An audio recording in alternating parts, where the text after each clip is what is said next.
Ce chapitre s'intéresse à l'étude de ce qu'on appelle en général le dosage en chimie analytique. Je commence par le définir. Qu'est-ce qu'un dosage? Un dosage sert à déterminer la quantité de matière ou la fraction molaire ou la concentration d'une substance appelée la substance titrée ou bien l'analyte qui est présente dans une autre substance ou bien dans un mélange appelé la matrice ou bien l'espèce titrante. Ça y est, 1 c'est la quantité de matière, elle est au mol, X c'est la fraction molaire, c'est NI sur la somme de tous les autres. Si vous avez deux espèces, c'est la première sur la somme de tous les autres. En général, la fraction molaire de I, de la IM espèce, c'est sa quantité de matière sur la somme de tous les autres, y compris NI. Ça y est, c'est la concentration molaire, elle est au mol par litre. Ne pas oublier qu'il existe une autre concentration dite concentration massique, ou bien le titre, elle est en grammes par litre. Comment on l'obtient? Il suffit de prendre la concentration molaire et la multiplier par la masse molaire de l'espèce étudiée. Ce sont des généralités à mettre en tête. Deuxième paragraphe, passons maintenant aux techniques en chimie analytique. Il y a plusieurs techniques pour l'analyse en chimie. Je commence par la première technique, c'est la coulométrie. Coulométrie, elle est basée sur la quantité d'électricité. Ça vient de coulomb. À ne pas confondre avec la colorimétrie, ou les couleurs, que l'on va aborder tout à l'heure. Donc, il suffit de déterminer la quantité d'électricité qui circule dans le circuit, et vous pouvez remonter à la quantité de matière. Donc, le dosage. Comment? Par exemple, dans une électrolyse, on peut déterminer la quantité d'électricité mise en jeu dans le circuit. C'est Q égale IT. D'après la loi de Faraday, c'est la quantité de matière d'électrons, pas les atomes, fois le Faraday. Je rappelle que le Faraday, c'est la charge d'une mole d'électrons. C'est 96 500 coulombs par mole. Apprenez cette relation par cœur, c'est la loi de Faraday. Donc, vous pouvez travailler à tension constante ou à courant constant. Voltamétrie ou potentiostat, c'est le courant qui change. Lorsque vous conservez le courant constant et vous changez la tension, c'est l'ampérostat, c'est-à-dire c'est le courant qui est statique, qui est constant. Voltamétrie ou potentiostat, ça veut dire c'est le potentiel V qui est constant. Stat, ça veut dire statique, il est constant. Et on change l'autre, c'est la même chose. Donc, voilà un exemple. Cu2+, en captant 2 électrons dans une électrolyse, il se dépose du cuivre autour de l'une des électrodes de l'électrolyseur. Vous avez déjà vu ça au lycée. Donc, quel est le lien entre ces espèces? N de Cu2+ sur 1 est égal à 1 de Cu sur 1, de puissance psychométrique, égale 1 des électrons sur 2. Donc, ce N, c'est M sur M de l'espèce cherchée qui est Cu, ou bien Cu2+. M sur M est égal à n nombre de mots d'électrons sur 2. Et ce NE, je le détermine de la loi de Faraday. C'est IT sur F, le voilà. Donc voilà, il y a un lien entre N, la quantité de matière que je vise à déterminer, et la quantité d'électricité IT. IT, c'est Q sur ceci.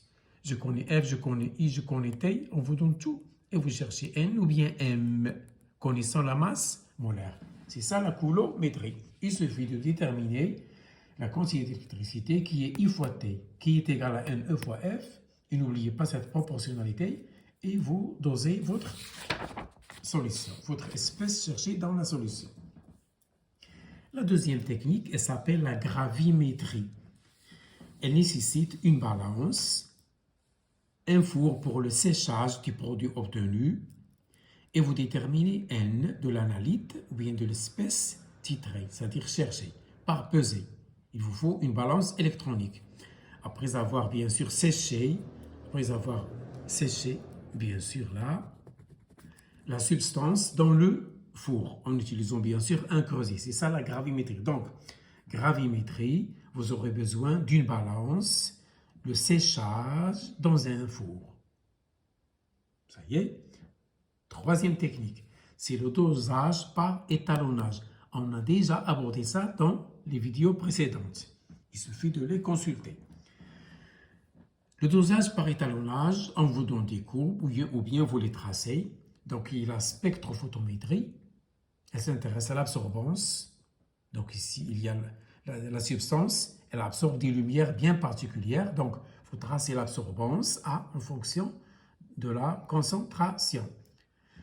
Ou bien la conductiométrie, elle s'intéresse aux solutions où il y a des ions, des cations ou des anions.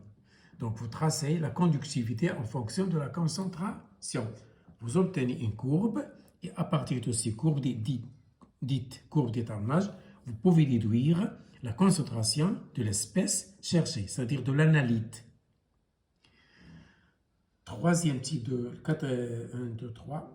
Quatrième type de technique d'analyse en chimie analytique, c'est le dosage spectrométrique.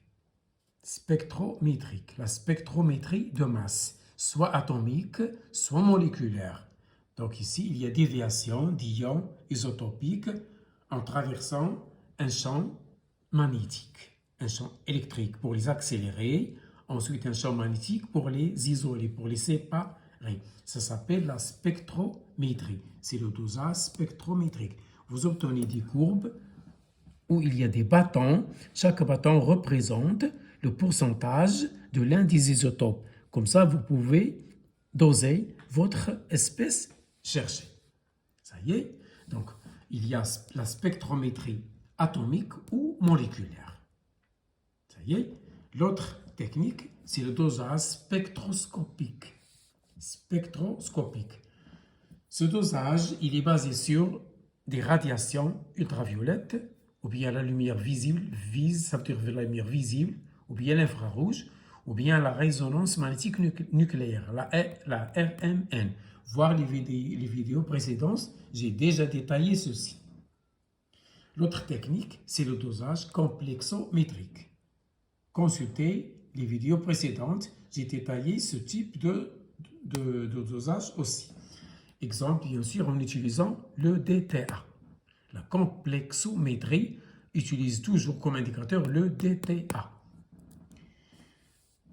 L'avant-dernière technique, c'est le dosage pH métrique. Ça, vous l'avez étudié ici. Ou bien la colorimétrie, en se basant sur les couleurs. Colorimétrie, à ne pas confondre avec l'autre, où il y a la quantité d'électricité, où il y a coulomb. Donc, soit vous avez acidimétrie, soit alcalimétrie, c'est-à-dire soit un dosage d'acide ou bien un dosage de base. Dans tous les cas, à l'équivalence, vous écrivez alpha CAVA égale bêta CB VB. Ça y est, alpha c'est le nombre de moles d'équivalent de l'acide, bêta c'est le nombre de moles d'équivalent de la base. Consultez les vidéos précédentes. La dernière technique, c'est le dosage redox, où il y a les réactions d'oxydo-réduction. La même chose, vous écrivez les deux équations, vous tirez l'équation du dosage. Chaque fois que vous avez un dosage, vous écrivez l'équation du dosage. Et à l'équivalence, vous écrivez ça. Alpha COX VOX égale bêta C red V red. Voilà pour aujourd'hui.